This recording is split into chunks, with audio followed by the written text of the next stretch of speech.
elected Elon. He's not been subject to any vetting. He's not been subject to any conflicts of interest. He has earned $20 billion over the last decade. He's the richest person in the world. And he has caused harm and injury to Americans. And that's why we are here today, to seek a preliminary injunction, to stand up against those forces who believe that they can unilaterally have power and have control, all in the hands of the President of these United States. It's important that Elon Musk, the Treasury Department, the President of these United States understand that is not how our order of the Constitution works. And so I'm joined here today by my colleague, William Tong, from the great state of Connecticut. And I would ask him to say a few words as well. Thank you. Thank you. Let's hear for Tish James. Let's hear for Tish James. Thank you, Tish. Let me thank Attorney General James, our colleagues, for standing together today here in federal court here in the Southern District of New York in defense of our country, in defense of the rule of law. We stand together to stop Elon Musk and his army of tech bro wannabe stormtroopers from tearing up the Treasury Department, now IRS, we hear, the Department of Education, and the federal government. Let me just put this, let me frame this for you and put this in context. You know, you're going to hear a lot of legal arguments today. We're going to talk about the Constitution. We're going to talk about the Administrative Procedures Act. Let's put that all to the side for a second. What is this about? This is the largest data breach in American history. That's what this is. Okay, our job as state attorneys general is to protect and safeguard our states, the citizens in our states, from data breaches, to protect their confidential personal information, to protect our states and residents from cyber attacks and cyber crime. And what you have here, never mind Equifax and a data breach that impacted half of all Americans, never mind Change Healthcare, which we're still working through, which has impacted our healthcare system in this country. This is the largest data breach in American history. We're talking about Social Security numbers.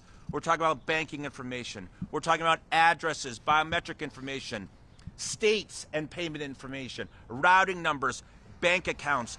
All of this puts all of us at risk, right? Puts our states at risk, puts the financial well-being of our states and our country at risk, and every person that lives in our states and our communities. And we're also talking about when they have access, not just read access, but read-write access to the central payment system of the United States of America, the Bureau of Fiscal Services, BFS, right? We are concerned about payments to everyday Americans, Social Security payments, Medicaid, veterans payments to support our veterans, our first responders, police officers. This is what's at stake today. Not just the rule of law, but people, families who depend on the Treasury Department and on all of these payment streams and funding to support America, to support our states, and support the American people. Let me also say, we heard from the Vice President who cast doubt on the role of judges. He said essentially that judges don't have the right, the power, and the authority to stop unlawful, illegal, unconstitutional actions by the executive branch and by the president. That is utterly false and untrue. Okay, judges have always had the power of judicial review for more than 200 years in this country. The Supreme Court said in Marbury versus Madison, when Tish and I went to law school, that's the first day. And J.D. Vance knows better. His first day in law school, he learned that judicial review is a bedrock, right? It's what keeps us free. That's right. Because if judges can't declare what the law is, if they can't say that a president or a vice president or an unelected person or Congress, if they can't say what the law is and they can't stop them from taking an unconstitutional and illegal action, then what do we have? Right? We have unchecked power. Congress, if the president could do whatever he wants, then Congress becomes optional. It becomes marginal. Our rights become optional. States become optional. And all we're left is with a president who can do whatever the heck he wants. That's not America, right? That's not who we are as a country. That's what we're stopping here today. And let me just close by saying, again, what I just talked about, judicial review, Marbury versus Madison, you know, what we're going to talk about here in this courthouse today, those may seem like big concepts, and in many ways they're big 10,000-foot constitutional legal concepts. But what we're talking about today, every middle schooler in America understands checks and balances. This is about checks and balances. This is a check. This is a check on executive power run amok. This is a check and a balance on a president who wants to do whatever the hell he wants. We cannot have that in America, and that's why we're here today. Save checks and balances! Save checks and balances! Save checks and balances! And as attorneys general, we're not going to bow to the president or to Elon Musk. It's important that individuals understand that right now Elon Musk is untethered to any accountability at all. And the fact is that they would like for us to engage in an ideological litmus test. And that's why they've paused funds. That's why they have freezed Social Security and veterans payments, and payments to the state of New York and to states all across this nation. It is unacceptable, unconstitutional, ultra-vires. They have exceeded their authority. And so it's important that attorneys general representing our respective states stand up and enforce the rule of law, because Elon Musk, individuals at the Treasury, and the President of these United States is not above the law. And we will continue. You know, as attorneys general, we've been preparing for this. This is not the outcome that we wanted. We wanted to cooperate. But when you challenge the 14th Amendment, birthright citizenship, we acted. And we got a TRO. When you challenge the NIH, individuals who are engaging in research to find a cure to cancer, to find a cure to a cardiac disease, we got a TRO. Funding, when you pause the funding of countless number of agencies, Meals on Wheels, veteran services, law enforcement grants, we got a TRO. And we're not finished yet. So we're going to march into court each and every time to uphold the law, to uphold the Constitution, and let the president and Elon Musk and his minions know that you cannot restructure our government. This is not a unilateral form of government. Congress is a co-equal branch of government, and the separation of powers requires that you get consent of the United States Congress. And we are confident today that we will get a preliminary injunction. Any questions? On topic questions. On topic. Hey, good afternoon. Yeah, shh. I got it.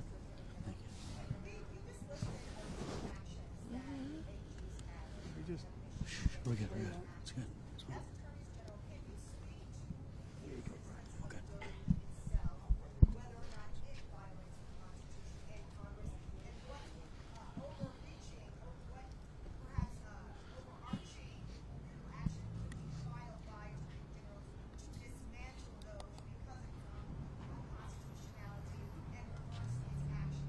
So as you know, there was another action that was filed in New Mexico by 12 other attorneys general. But our action here is against specifically the Department of Treasury. And we are seeking at some point to amend our complaint to specify other agencies. We believe that the best course of action is to focus on agencies and not name Elon Musk. We question whether or not we have personal jurisdiction over Elon Musk. At At the end of the day, this is a lot of legalese. At the end of the day, we believe that this is the proper and the most correct way to respond to an entity which is not a government agency, which has not been confirmed by Senate, where employees have not been vetted and have not been subject to any checks and balances and or conflicts of interest. Again, Elon Musk earned $20 billion over a 10-year period of time and is still enjoying contracts from the federal government. That should not be the case, and it must be stopped, and that's why we are here today.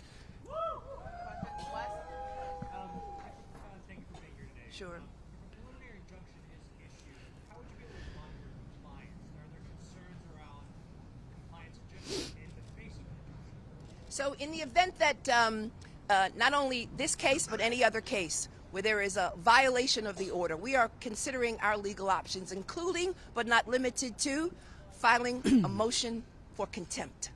Yeah, and that happened in the funding case in which we're both involved in the district court in Rhode Island. We have concerns that they're not complying with that court order, so we moved to enforce that court order, and the judge granted that motion on Super Bowl Sunday. Yep. And so there are real questions about compliance and non-compliance, and we're gonna go in any court anywhere to make them comply with these orders. Attorney General James.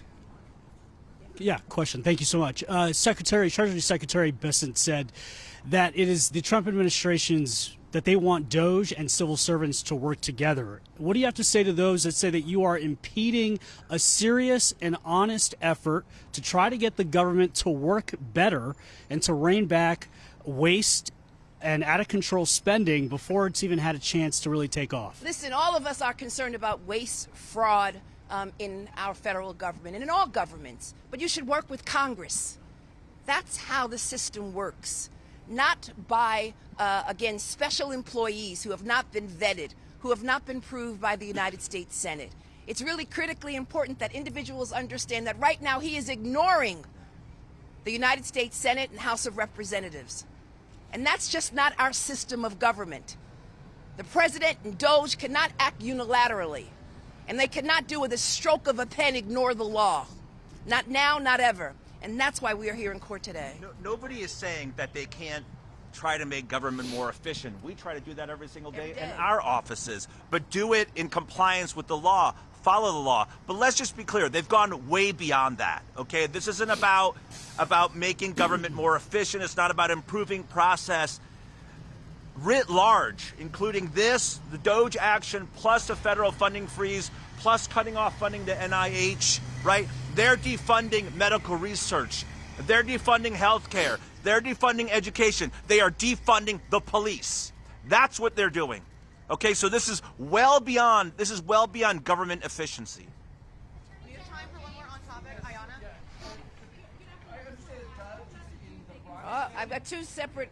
You go first, and then I'll go to you. Go ahead. What message do you think it sends to the American people when they see the level of access that Elon Musk has been granted? And going forward, what role do you think states like New York and Connecticut might continue to play in challenging Donald Trump, his administration, and actions that might be considered questionable? So all Americans should be concerned, and particularly the constituents of the great state of New York should be concerned about a private individual, the richest man in the world, having access to their personal information, their Social Security numbers, their addresses, their income tax. And the question is, what is the purpose of all of this?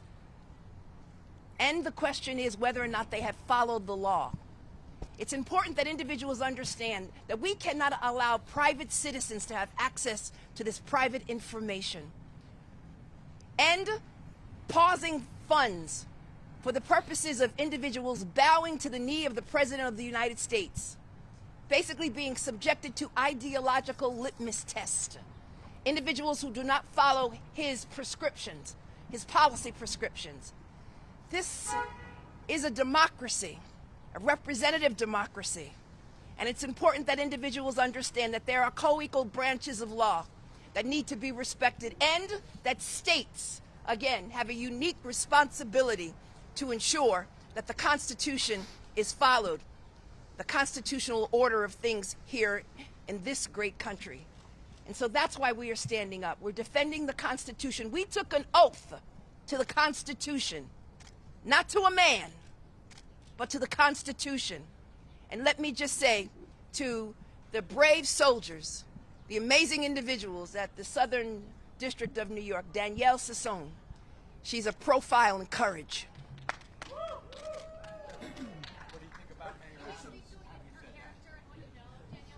So at this point, there's a number of discussions going on. There's discussions going on the state level. There's a number of discussions going on the local level and private discussions.